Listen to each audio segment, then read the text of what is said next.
Cradled in a cloud of fable, Tibet, the land of snows, was a place unknown to the world beyond its mountain walls for nearly a millennium. Exotic tales abounded of this unearthly people on the vast plateau embraced by the Himalayan mountains, but it was not a land to be entered abruptly by outsiders. Inaccessible and remote, Tibet remained a mysterious figment in Western imagination. When the first expeditions of Westerners entered the Forbidden Land in the late 19th century, they brought back the first images the outside world had ever seen. They were images that provoked the fantastic tales even more. It seemed Westerners wanted to believe in the mythical Shangri-La, a temperate Asian land sheltered from the outside, governed by a philosophy of compassion and nonviolence, free from hardship or strife. If similar in philosophy, the physical reality of Tibet was far more complex. Life on Earth's highest plateau was one of harsh contrast, a place where natural riches were matched by unimaginable rigors. Its first inhabitants were nomads who slowly adapted to high-altitude extremities. Even for these rugged people, at 15,000 feet, their eyes could literally dry up from the brittle intensity of the sun. A sudden hailstorm could destroy a season's work or scatter herds in seconds. Their early history was marked by fierce wars among tribes and outsiders. Life expectancy was brief. They were a people with an acute sense of life's impermanence and suffering. It is not hard to understand why the Tibetans, whose outward conditions were so severe and changeable, came to look inward for a sense of permanence and peace. The king who had finally united them as a people wished to unite them in faith as well. He invited a charismatic leader from India, Padmasambhava, to bring Buddhism to his land. Tibetans had believed in a host of deities, both benevolent and wrathful. Overcoming sabotage from the leaders of this religion, known as Bon, was the challenge. Padmasambhava succeeded by blending these beliefs with the teachings of the Dharma, or Buddhist scriptures. Instead of casting the deities out, he creatively recast them as guardians and symbols of the Buddha's teaching. The result was a unique Himalayan hybrid of Buddhism. The lavish rituals and imagery of their former faith remained on the exterior, but the teachings of Buddhism slowly claimed the minds of the Tibetans. They came to embrace the Buddhist view of life as a continual stream of death and reincarnation, a cycle in which human birth represents a precious opportunity to make the moral choices that will determine one's destiny in the next life. Reincarnation in a lower realm of existence, into another human life, or ultimately into nirvana, a state of freedom from the suffering of physical existence. The beliefs profoundly changed the Tibetans' sense of morality. The social system and aristocracy of their past remained, but the new beliefs infused that system with a new benevolence. Nonviolence and compassion toward one another and outsiders was the new standard. And the degree to which Tibetans integrated these beliefs into their everyday lives grew to be the signature of their culture. Accumulating merit and purging past negative actions to ensure a good rebirth became part of daily ritual. Pilgrimages to sacred places came to include thousands of prostrations, a symbolic laying down of individual ego. Prayers were inscribed on flags and strung in long lines to flutter over homes and temples, their message of hope for the liberation of all earthly beings to be carried on the wind across the world. Reciting prayers was accompanied by the constant spinning of prayer wheels, a symbol of goodwill and loving kindness spinning outward toward all beings. Life, literally, revolved around their beliefs.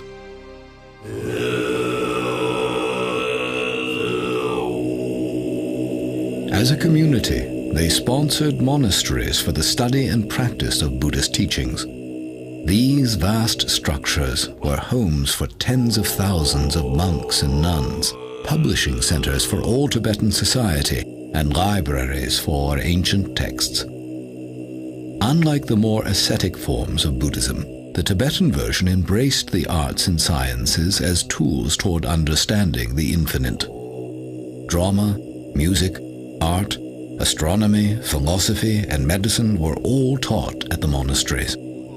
At the height of Tibetan civilization, the monasteries numbered over 6,000, with 1 in every 6 Tibetans becoming part of monastic life. Study began in the earliest years. Earning the equivalent of a doctoral degree could demand 20 years or more. The monks became the keepers of knowledge for all Tibetan society, and the thread linking all generations was a tradition of discipleship. One elder teacher or lama passing the teachings on to monks who, in turn, themselves became lamas.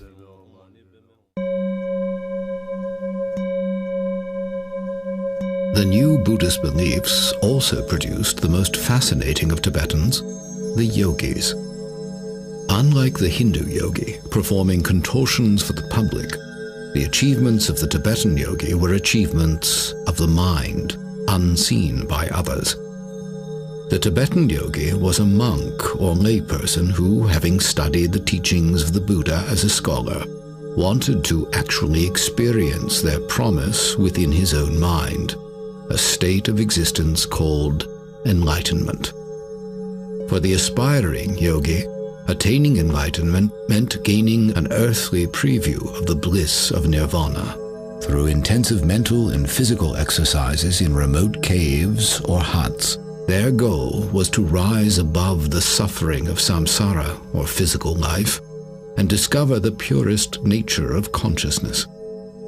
In their quest, meditation retreats could last for years. For centuries, Tibetans revered these yogis as the most mystical people in their society.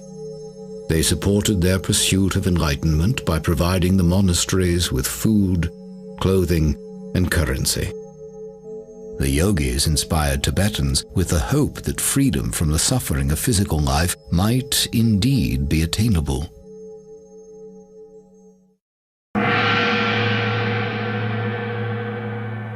Over the course of centuries, spiritual and state leadership converged. Tibetans began a tradition of identifying those among them believed to be reincarnations of the Buddha of compassion. Among them, one would be named Dalai Lama, literally ocean teacher, implying depth and breadth of wisdom. Eventually, the one identified as the reincarnation of His Holiness the Dalai Lama would take his place as temporal leader of Tibet. The symbolic seat of this mystical government became the Potala, a majestic monastery looming over the legendary capital city of Lhasa. Well into the 20th century, Tibetans remained virtually untouched by the modern world.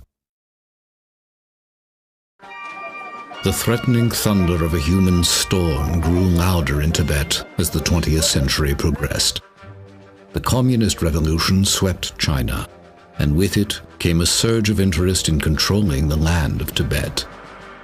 Invoking past diplomatic ties between Tibet and Imperial China's various monarchies, Mao Zedong used these as a thin pretext for claiming Tibet's strategic location, rich geologic resources, and the headwaters of key Asian rivers.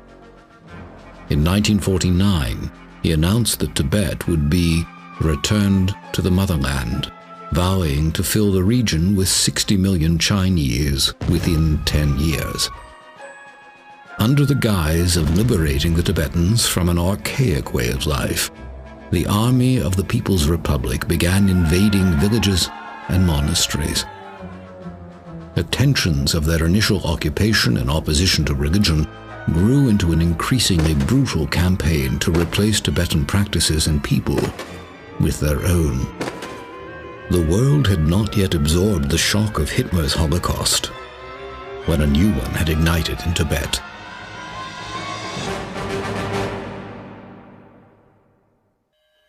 The degree of the destruction is difficult to comprehend or communicate. As the invasion swept across their country, Tibetans who proclaimed allegiance to the Dalai Lama were imprisoned, tortured, or killed, often in exceedingly gruesome ways. Over 1 million Tibetans lost their lives, a fifth of the population. All but a few of the 6,000 monasteries were destroyed, bonfires made of their libraries, mockery made of their artwork and icons. The Dalai Lama, through all this, was Tenzin Gyatso, identified as a boy on a Tibetan farm. Remarkably, he was able to complete his rigorous studies despite the invasion, and Tibetans placed him in charge as a young teen, hoping he could reclaim their country. After his many attempts to negotiate with the Chinese, Tibetans feared their beloved leader would soon be kidnapped and killed. In a dramatic escape, the Dalai Lama was taken out of Tibet under disguise across the mountains to India, where he was given refuge and established a government in exile in Dharamsala.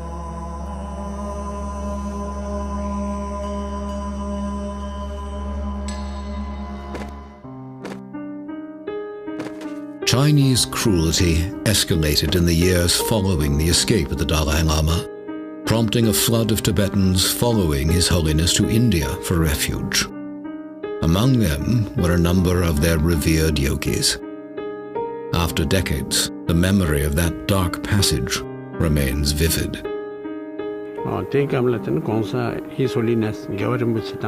After His Holiness the Dalai Lama departed for India, then the class struggle and purge started, and all those who had name, fame, or prosperity were purged.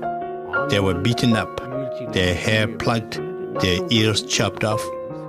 And I thought to myself, when we talk in terms of hell, this must be the real hell. Then those who did not have either name, fame, or prosperity, they were rationed a certain amount of land. Then a couple of years down the road, the Chinese would turn around and say, "Where did you get all these? You must be part of the class system." There was a lot of pain and suffering.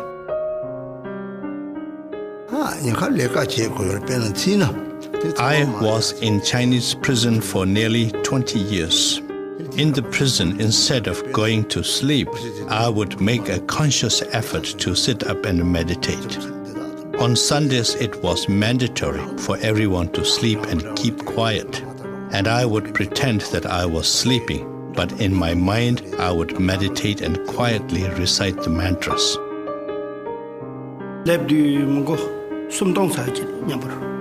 When I left my homeland, there were about 3,000 in my group. When we reached India, there were only about 500 left. Many were killed on the way by the Chinese. Many died because of hardship in the journey, and many went back to Tibet.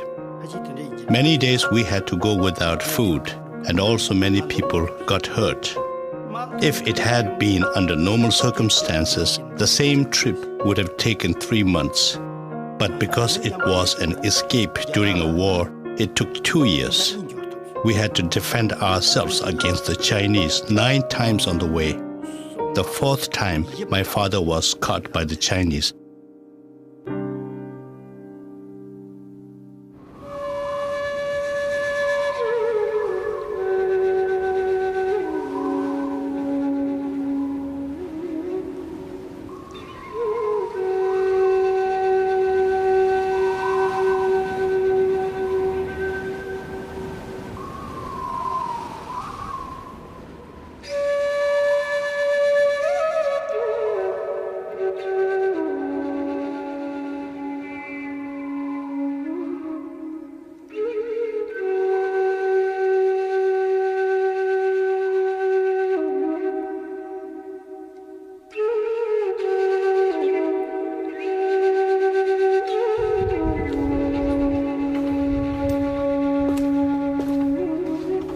In the decades since the invasion, Tibetans in exile have attempted to recreate their life as it once was.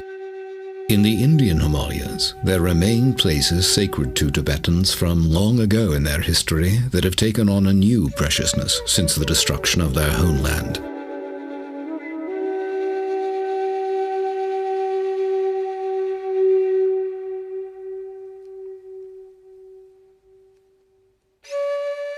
They've also established new monasteries and schools in refugee communities throughout India.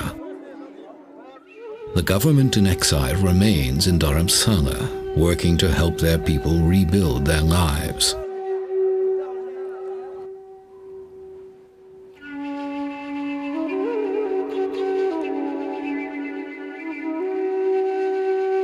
At the center of their hopes remains His Holiness the 14th Dalai Lama. In the decades that have passed since fleeing the Chinese, he has accomplished what his predecessors would never have imagined. Worldwide recognition as one of the most extraordinary scholars, statesmen, and humanitarians of our time.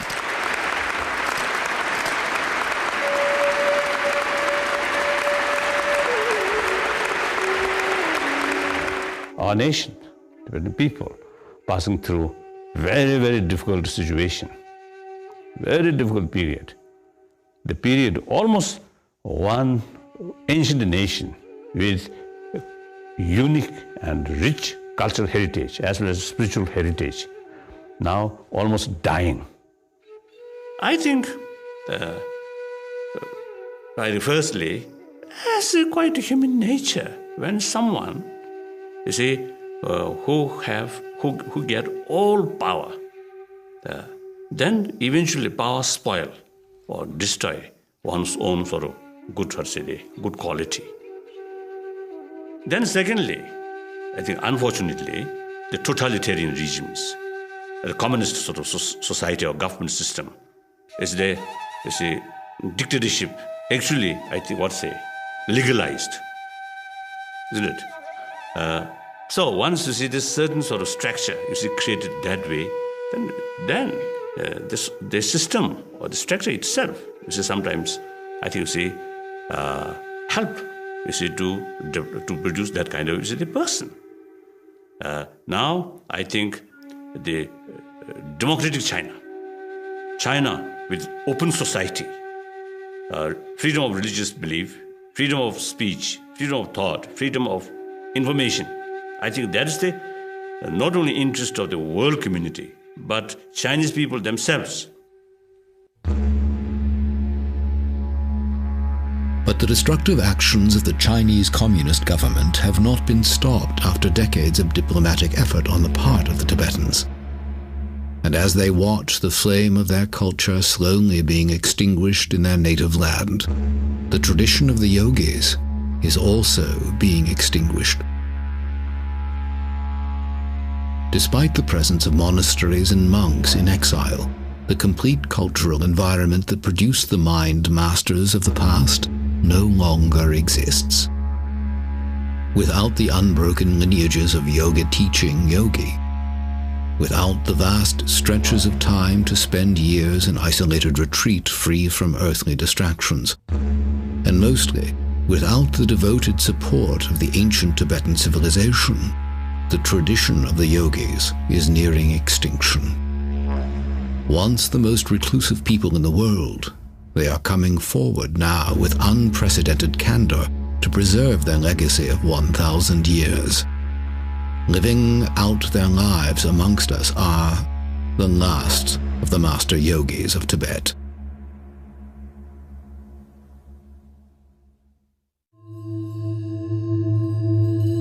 To grasp the loss at stake with the loss of the master yogis, it is vital to understand what they have contributed to human development during their unique history. While the most advanced thinkers in the West developed the physical sciences to improve the outward state of humanity, the yogis developed a science of the mind to improve the inward state of humanity. Improving the emotional and moral response of the mind was their lofty goal, to transform patterns of thinking and alter patterns of acting by conquering anger, aggression, greed, pride, jealousy, even subdue states of physical discomfort. The techniques they developed to achieve these results are only now being recognized and affirmed by Western study of the brain and body. Central to the tradition of the yogis is the passing down of extensive teachings and highly guarded practices for training both body and mind. Within each order of monks, the detailed lineages of yogis, their students, and their techniques are recorded with great care. Each lineage bears a unique name and approach. With roots stretching back to Tibet's first master yogi, Naropa, the Drikung Kagyu lineage has long been renowned for producing highly advanced yogis.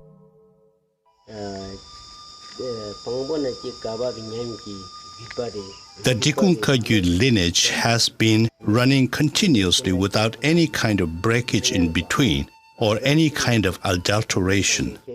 That is starting from the founder of the lineage right down to this present day. When we look back in retrospect, there were so many highly regarded, highly realized yogis. The blessings are passed from one master to the other, right down to this present day. That is our specialty. I think practitioner, how to say, you benefit your mind. The academic is just knowledge. Maybe you become a teacher, you teach in the terms, and this is one thing. But the practitioner, you have received you some blessings, and if you don't have this blessing in this lineage, you cannot have certain power to help benefit other people. And also, someone who not go to the academic school, but his practice, he certainly opened his wisdom. And he also know other people, how they need to benefit. He will know. What is it then that defines a yogi? How do they differ from the ordinary monk? Outwardly, few clues are to be found. The most lucid answers to the question come from those who have walked the path themselves. A yogi is a person who has a profound experiential understanding of the true nature of all phenomena. The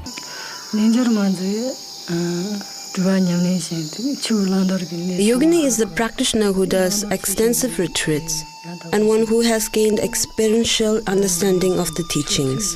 So it would have to be someone who has not only received ordination, but someone who has done extensive retreats. A yogi means one who enters into the Dharma or Buddhist teachings, and after that one who does the practice, which is about the mind, training the mind to be always at ease, always at peace. That is the definition of a yogi. Dharma lives within the yogi. Yogi follow the Dharma. If you really live on the Dharma, nothing can harm you. Even though they can be taken this life, but they cannot take next life. What a yogi or yogini strives to do is to put an end to the suffering that exists in cyclic existence. In order to do that, a yogi or yogini has to train his or her mind. Simply stated, a yogi or yogini will strive to counter all the negative emotions and try to generate positive energy.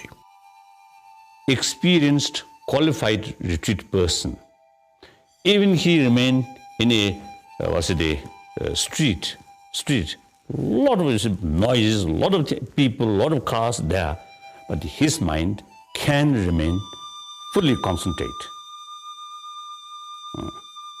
If someone who have not that qualified, like I think myself, even remain in a remote area, try to meditate, my mind go everywhere. Keeping the mind from going everywhere is precisely the challenge in meditation, and for centuries, aspiring yogis have retreated to remote places to avoid distraction while training their minds. Imagining life removed from society for years at a time can be difficult for Westerners accustomed to a world of virtually non-stop interaction. The question of where is another challenge. For Tibetans in exile, such places still exist in the Indian Himalayas beyond the reach of the Chinese. One of the 24 sacred places in Tibetan Buddhism is Lapchi, a meditation place, a Milarepa, one of Tibet's first yogis revered for abandoning a criminal lifestyle and attaining enlightenment within a single lifetime. A monk hiked for 6 days with a heavy camera into the mountains to bring back a glimpse of this primitive retreat. Even now, the images he recorded were permitted with reluctance.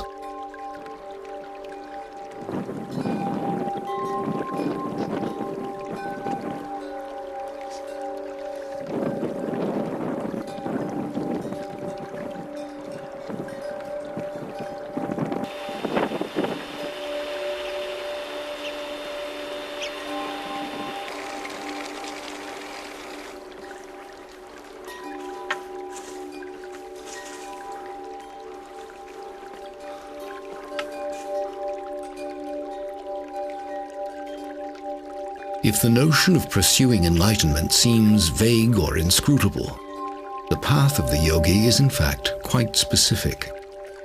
The techniques and practices developed over a millennium are revealed to them in a rigorous order and only by an accomplished practitioner.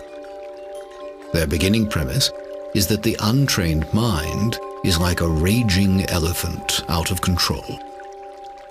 The yogi's initial task is to slowly put reins on the leaping, erratic thoughts of the mind by using specific tools, the repetition of core beliefs in mantras, and exercises to empty the mind of conceptual thought. 2 yogis in retreat in Lapchi agreed to an interview, an unheard-of opportunity.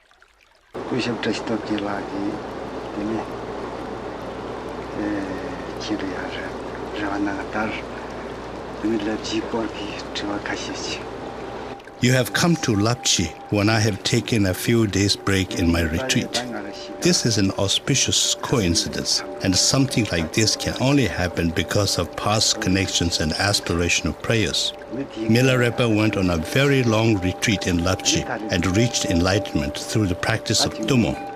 He left several footprints on the rocks of Lapchi, which attract many pilgrims.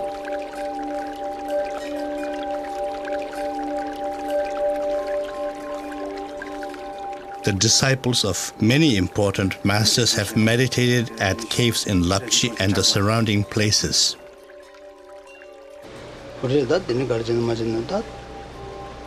I am here on a retreat with permission from His Holiness Chetsang Rinpoche.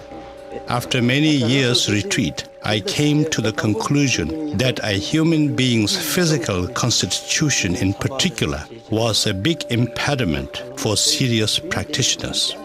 I came to realize that the only way to remove these impediments was to attain mastery over the 5 elements, so that my practice did not have to be dependent upon sustenance and health. I read Milarepa's life history. It completely ravished away my mind.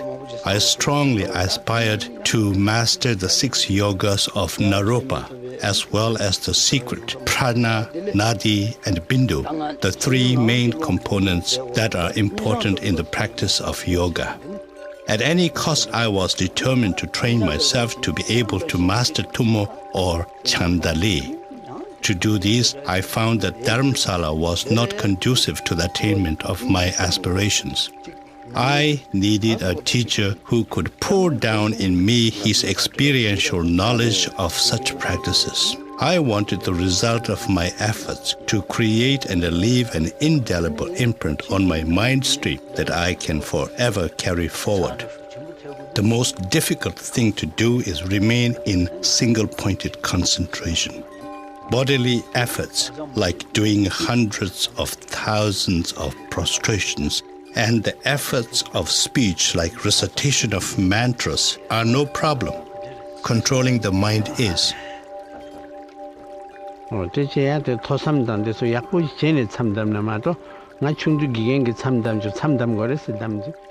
I started my retreat when I was 9 years old.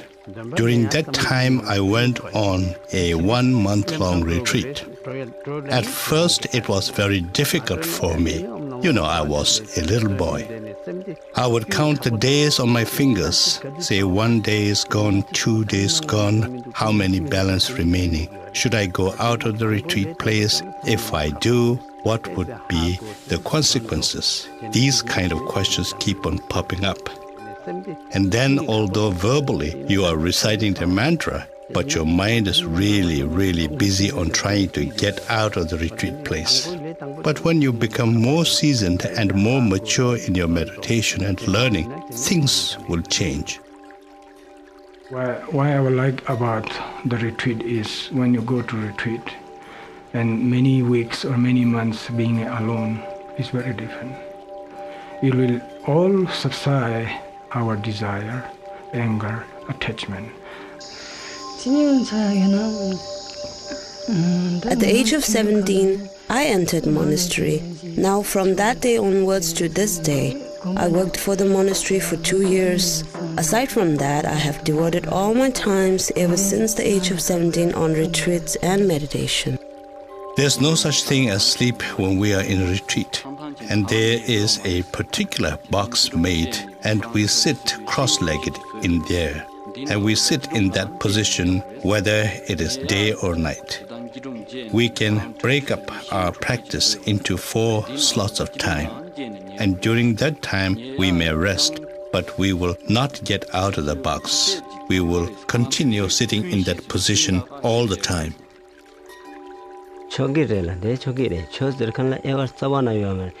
Whoever wants to go on a retreat, whether that person is nun, monk, or lay person, all are welcome.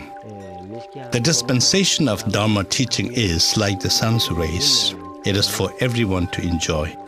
The job of a retreat master is to guide all of those who are on retreat, giving commentary on the teachings relating to the particular retreat that one is on.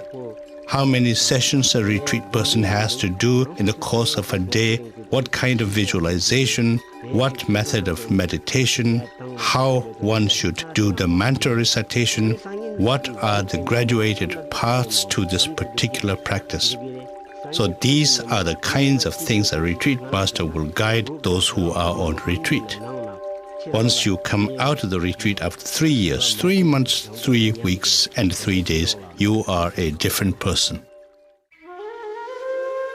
If one is a different person after 3 years in retreat, the effect is exponential for those who have devoted decades to retreat. Indeed, the most profound evidence of the mind-altering effects of prolonged retreat are to be found in the oldest practitioners. Yet many of these elders have been imprisoned or killed in the half-century of Chinese occupation.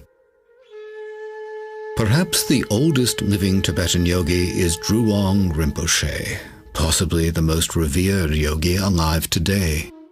Here, for the first time, he grants a filmed interview, a rare glimpse into the mind of a meditation master.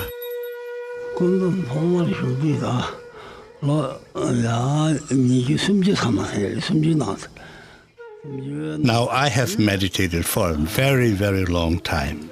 It is very difficult for me to exactly reflect back and count the years that I had meditated. The reason for this is because although I do appear like a human person outwardly, my mental state is so different. Different in the sense that my focus on mundane things is not consistent. When one meditates, from the very day when one decides to go on solitary retreat, one has made a conscious decision to endure all kinds of losses, good clothing, good food, name, fame, and prestige. All these things one must be ready to forego and give up. We are rationed the barest minimum amount of water and roasted barley flour for our sustenance, so that we may be able to sit in a meditation posture. Only once in a week we would have the smallest possible amount of food for our sustenance. You have to persistently make a consistent effort and undergo all kinds of hardship. Without undergoing hardship, one would not be able to experience the mental state of all the glorious past masters. When I meditate, I can see all my former lives. I have been born in the realm of hell. I have been born as a hungry ghost. I have been born many times as animals. All these things become very, very clear when one is in meditation. I've gone through the 3 lower realms of existence many times. In my meditative absorption, I always go through the pardo or intermediate gap, which is to say, between death and rebirth. But there isn't a great deal of point going into these. When one understands this life and the life after as one, to such a person there's no need to go into these nitty-gritty things. When one's body is already dismantled in one's meditation, there's no question of death or discarding one's physical body.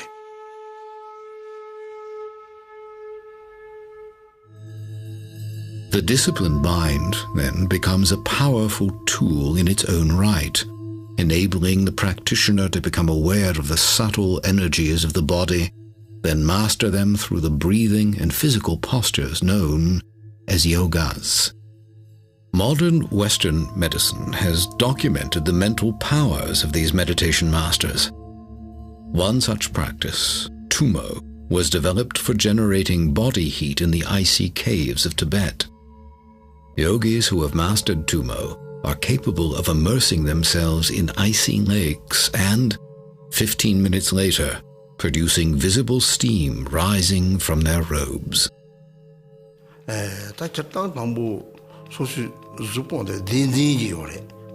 Tumo is a teaching that is strict and not one that is freely dispensed to whoever wishes to receive it. However, our environment and the time are very different now. So, backed by loving kindness and compassion, I am now showing it.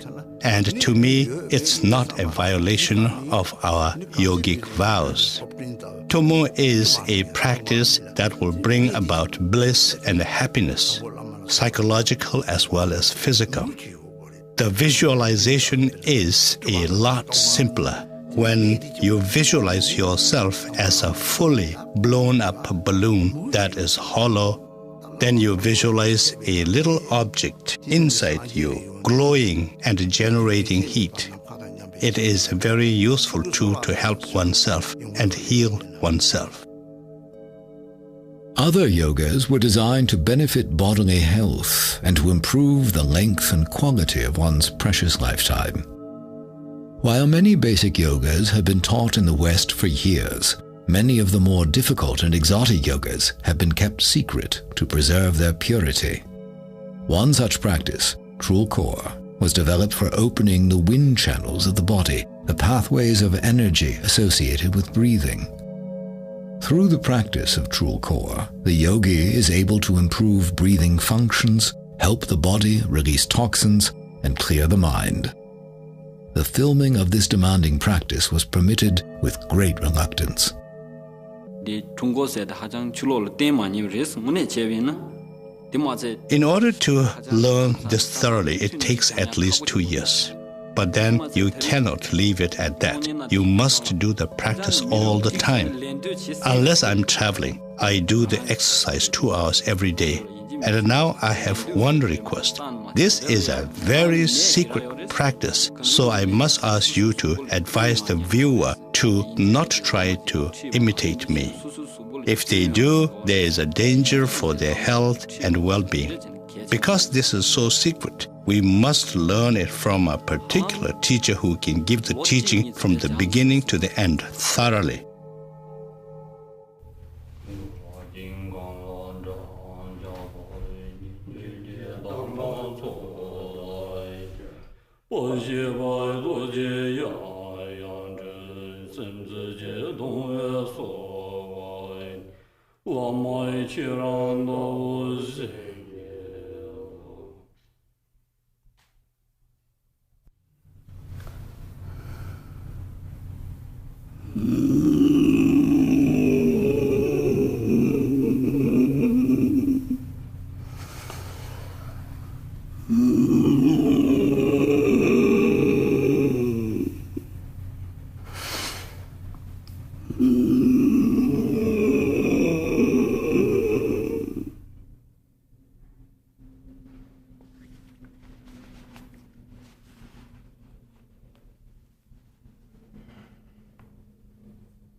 The yogi who has spent years practicing and has gained a high degree of mastery over both mind and body is said to have achieved a high level of attainment, to have become a highly realized being.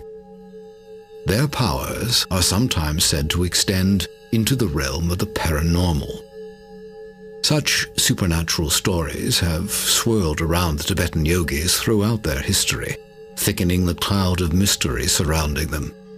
Tales of telepathic communication and mind-controlling matter are reported among advanced practitioners to this day.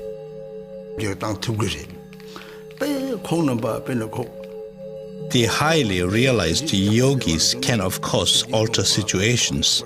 There are many instances where the highly realized beings altered natural disasters. One example is where Chinese soldiers came to cause harm to a monastery or its inhabitants. All of a sudden, the change of weather, extreme poor visibility, the falling of hail, making it absolutely impossible for these people to come to their destination. There are so many different instances, far too many to narrate. There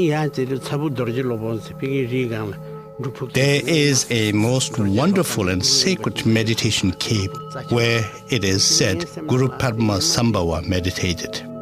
I went there when I was only a boy, but I had a tremendous amount of devotion. When looking across the cave, I really felt like saying some prayers. I offered 3 prostrations and said, "Please show me some sign so that my devotions will further become stronger." And instantly there appeared a rainbow at the mouth of the meditation cave, and there I saw Guru Padma Sambhava. So I was just overwhelmed and really so very happy. And all my focus was on the mouth of the cave and Guru Padma Sambhava. There were a lot of nuns with me, and one of them said to me, "Rinpoche, Rinpoche, watch your foot. It is sinking in the stone." And I had to look, and there was my foot, making an imprint in solid rock, because it was really, just as the nun said, it was sinking. At the age of 3, I was able to tell my previous lives. I was able to name my former sister. But now suppose I told you that I can remember all my former lives. Is anyone going to believe me? Therefore, just let's say that I was able to remember when I was a little boy. Such paranormal powers among master yogis are thought to include the ability to self-govern the process of transition from one life to the next. This is very often we can see in many good practitioners. Most of the people die. After die, you can change your face, the yellow, pale, and when you do the pinch in your skin, also they will stay there. But the real practitioner who has when the passing and the meditation state, they continue their stay. Then you pinch in here, this also like now, and they immediately going like this. And also they have a little bit heat and warm and heart center. Also the face is like the light, and very unusual one. And happened that my story is just 1 year ago, and Bhutan, one of Master Ginjun Renchin. So he stayed more than 1 month, and they never changed. For aspiring yogis, events such as these imply control over the process of reincarnation. Even His Holiness the Dalai Lama has stated that if the Chinese communists are still governing Tibet at the time of his death, he will choose rebirth outside of Tibet. Controlling the process of one's own death and rebirth is the subject of some of the most fascinating stories surrounding Tibet's yogis. Lama Drupon Samten recalls vividly one such event in his early years as a student, the death of his own teacher, Kemgor Rinpoche. This is my teacher, Kemgor Rinpoche. He invited all the students. He told he's going to pass away. No illness, nothing sign of death, nothing. He just normally get up, do his prayer, and he told his attendant to make a good tea. And then he make a tea over and over and until he's satisfied. And he says, all this prayer together. And when he get to the the completion state. He says, this is the time for me to pass away. And just like a falling asleep, like a Buddha, no? Just he put his right hand under his chest and then lie down and look at each person. No, he's doing prayer for each person to benefit in the future. And he passed away. Telling stories such as these, indeed revealing any technique, tradition, or experience to someone who has not completed yogic training, was once a violation of yogic vows to extreme secrecy. The reason was to maintain the purity of the teachings. The fear was that, taken out of context, exotic forms of yoga and meditation might degenerate into ego-centered showmanship. And in the eyes of the elders, the opening up that is taking place now is seen as a significant risk. When His Eminence Drüong Rinpoche was asked about the cutting of his hair, a practice known to signify that a yogi is preparing to die, he displayed the stubborn elusiveness of a yogi under strict vow. There are many reasons why a person in retreat would grow hair. Let me think about it. Yeah, there are many reasons why one would grow one's hair long. Let's just forget about it, shall we? A good number of things happened to me. It will just boil down to misleading people. Forget it. You know, I just cut it because I am old, and the hair was really hefty and weighing me down. That's why I chopped it off. I have pledged not to mislead people. Now, if I told you a whole lot of tall tales, that will amount to misleading the audience. I have absolutely nothing whatsoever, and I have nothing to tell you. This is the first time I have been asked to tell about these things. We are not supposed to reveal the ins and outs of what goes on inside a meditation cave. If we do, then there will be consequences. The past masters, including Tilopa, have categorically said there was never an instance where he revealed the secrets of meditation. We who follow in their footsteps must do the same. Although it is known that Drüong Rinpoche did cut his hair in preparation for death, His Holiness the Dalai Lama asked him to live a little longer to help pass on and preserve Tibetan teachings. It is said that His Eminence agreed to do so, and has decided to live until the age of 100 to help his people.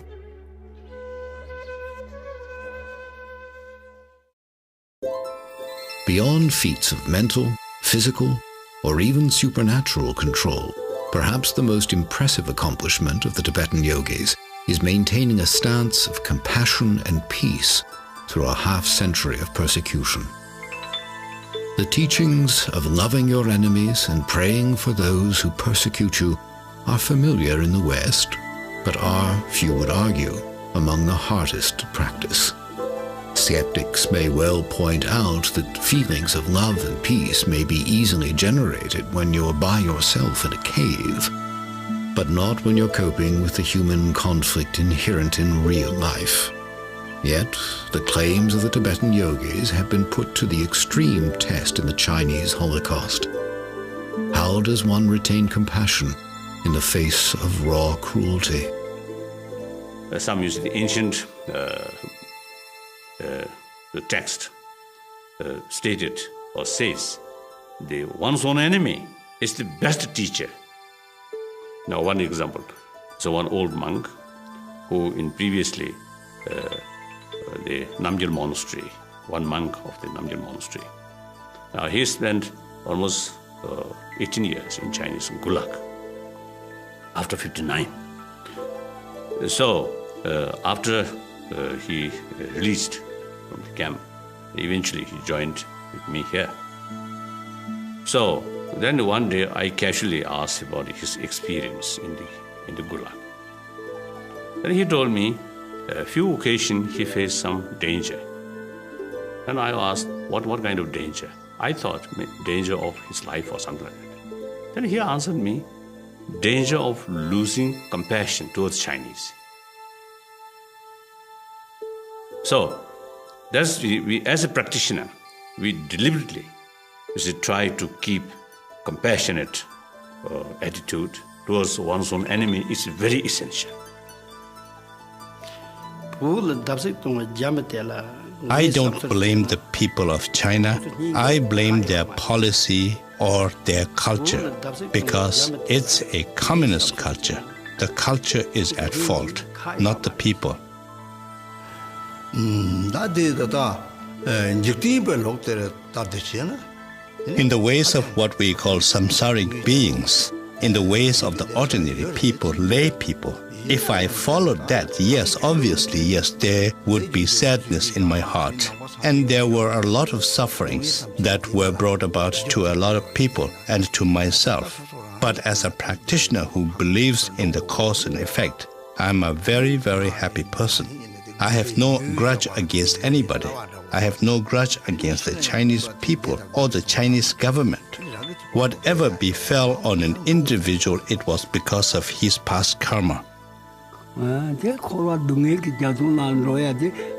Unhappiness does not crop up out of nowhere. It is a result of one's commission of negative karma in former lives. For example, when you cheated others, when you tried to defeat others, when you try to gain at the cost of others, these result in what we call the ripening of karma that brings about pain and suffering. So when you do negative deeds, the result is a state of mind that is often referred to as hell.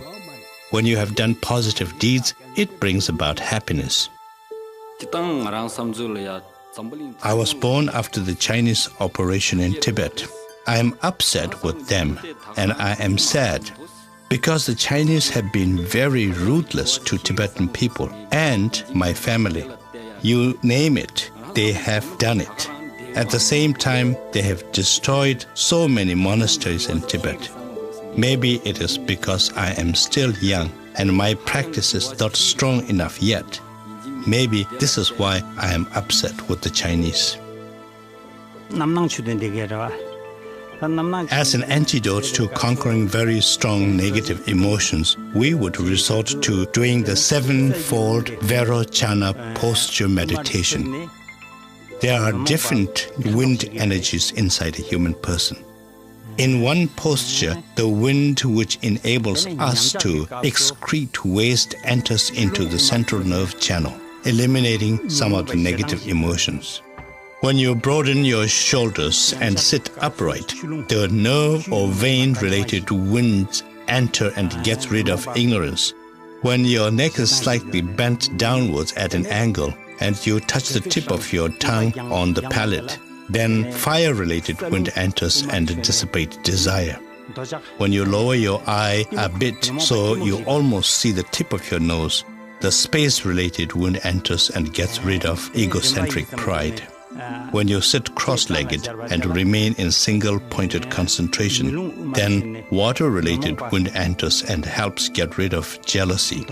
These postures are a very good method of getting rid of some of the negative emotions. Are newer generations of Tibetans raised exclusively in exile, immersed in contemporary culture, displaying the discipline and compassion of their elders? Evidence of cultural erosion is appearing among younger Tibetans in exile. Demonstrations and violent protests are becoming increasingly common in refugee towns. Some are beginning to question the pacifist approach of their leader. Even so, the spirit of their native culture remains strong, and some still aspire to the example of past masters.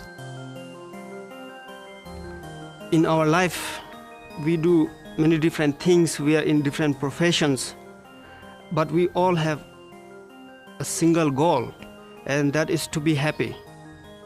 And the only way to be happy is to believe in one's own mind that it can be happy, that it has happiness all the time. And that is very important to know, that is very important to notice. If we fail to notice that, then we start to expect external materials to make us happy. In our life, we change different things in the hope of being happy. We change our name, we change our dress, we change our food, we change everything. But we realize every time that this change has never brought the true happiness. So the only way to stop all this game is realizing the nature of mind, which is a Buddha and which is content and fulfilled and satisfied from the beginning. So although I still have desire, I still lack all the material things, deep down in my heart I often feel that this is not the real way of happiness.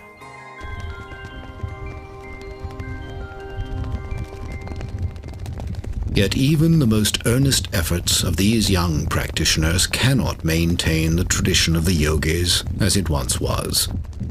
The number of authentic elders dwindles daily.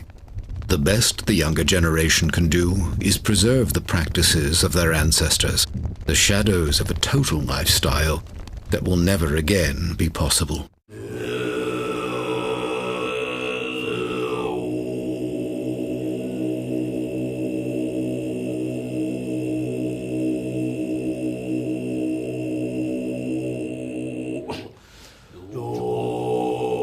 This observation by His Holiness the 14th Dalai Lama points to the irony of the Chinese Holocaust. Intent on destroying Tibetan culture, the Chinese have in fact successfully driven it out into the world. It is seen in a phenomenon that began shortly after the invasion and continues today. Once the most reclusive people in the world, the master yogis of Tibet have begun to migrate westward. As hope of reclaiming their native land fades, they are relocating to establish temples and teaching centers. Now the Buddhism is developing west, so we have centers from South America, from Chile to North America to Canada, and we also have Baltic countries, in Central Asia, we have maybe 40 centers more than. So we have to also properly guide the Buddha's teaching. It is in one way, a very difficult situation in Tibet today, and it's been that way for many years.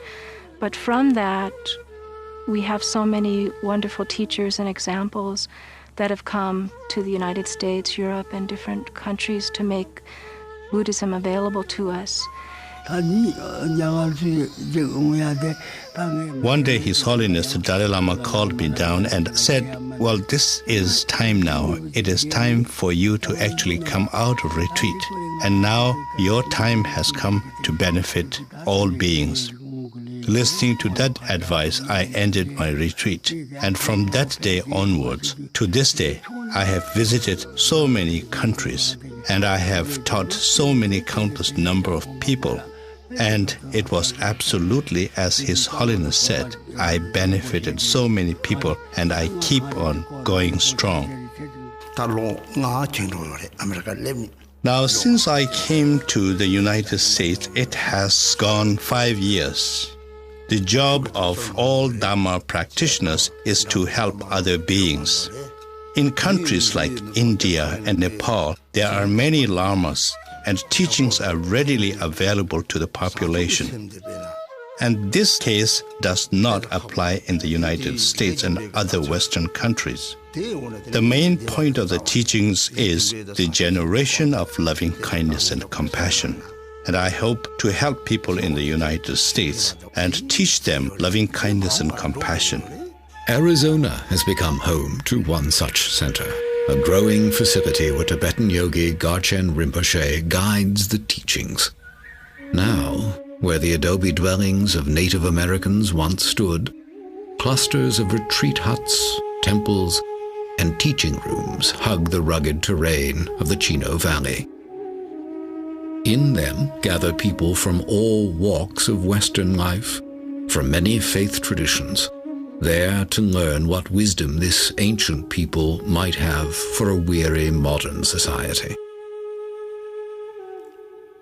Well, I think the general society now has so many influences which are rather superficial in nature.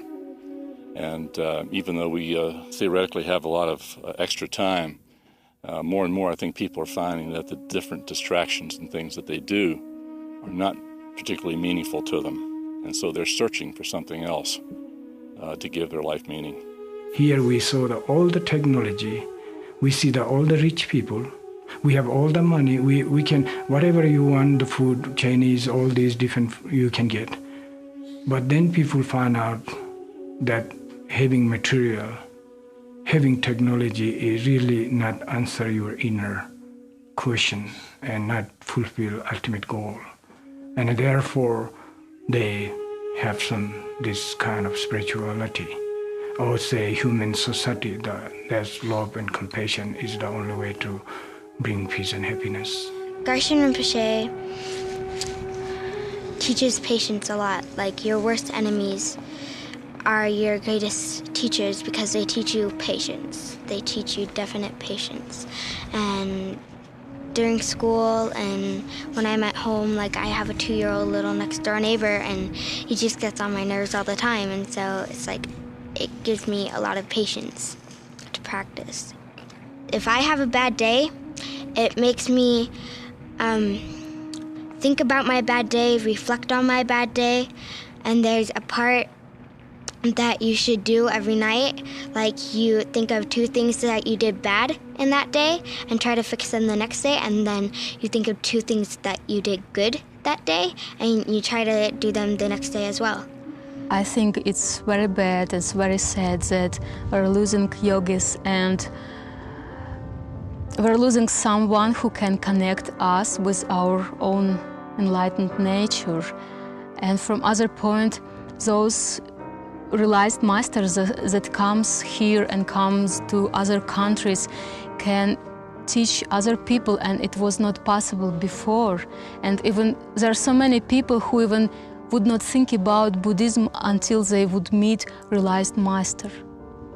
Just looking at our lamas that we have, like His Holiness, the Dalai Lama, and many wonderful Western lamas, when you look at them, you get some true feeling that they really have some kind of inner peace. And if we could receive those teachings from the yogis and put them into practice in our own lives, that is the way to save.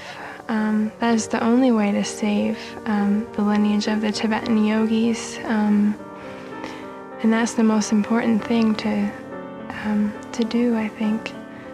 Yeah.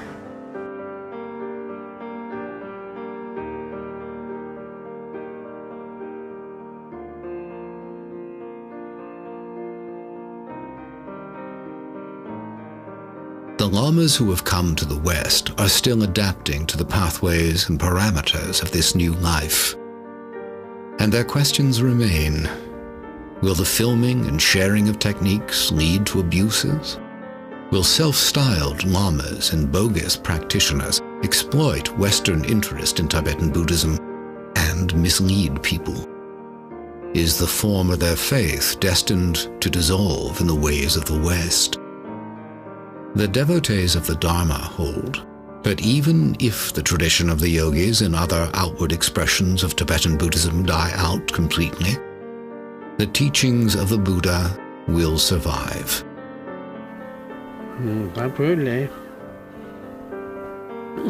Because of the Chinese occupation, it is extremely difficult to have the same amount of yogis coming either inside Tibet or outside. The number of yogis has definitely decreased, and it is difficult to see whether we will have the same amount in the future. According to the things that have taken place in Tibet, and according to the prevailing circumstances, it would seem that the tradition of the yogis will come to an end. If not come to an end, it will near extinction.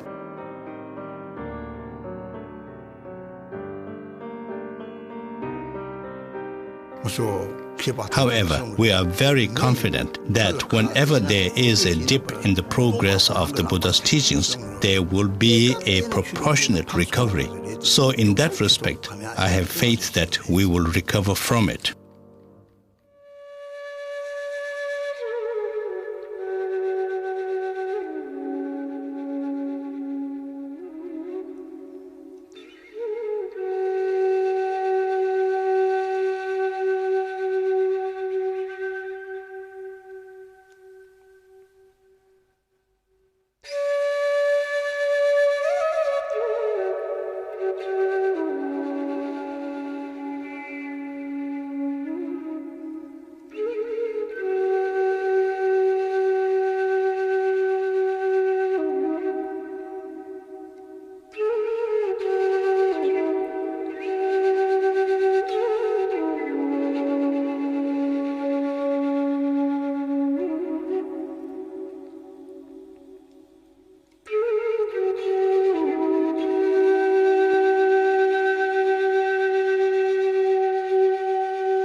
Will Tibetan Buddhism thrive in its new soil? Can people who do not experience the daily hardships of the native Tibetans, Westerners who lived enveloped in material comfort, ever fully embrace a philosophy based on escaping earthly suffering? Or has material success left a big enough void of its own to drive the Western mind inward for solace? Even for those who seek to follow the example of the Tibetan elders, the human environment is drastically different. They are striving to train their minds, sustain intensive meditation, and maintain a disciplined compassion for their fellow humans, not in sheltered enclaves, but while living and working in the frenetic grip of a 24-hour society. Can any philosophy of compassion and non-violence be successfully practiced in the crucible of modern life? For now, the answers to these questions remain as mysterious as the minds of the master yogis themselves, living remnants of an ancient and vanishing civilization, human artifacts from the Tibet that once was.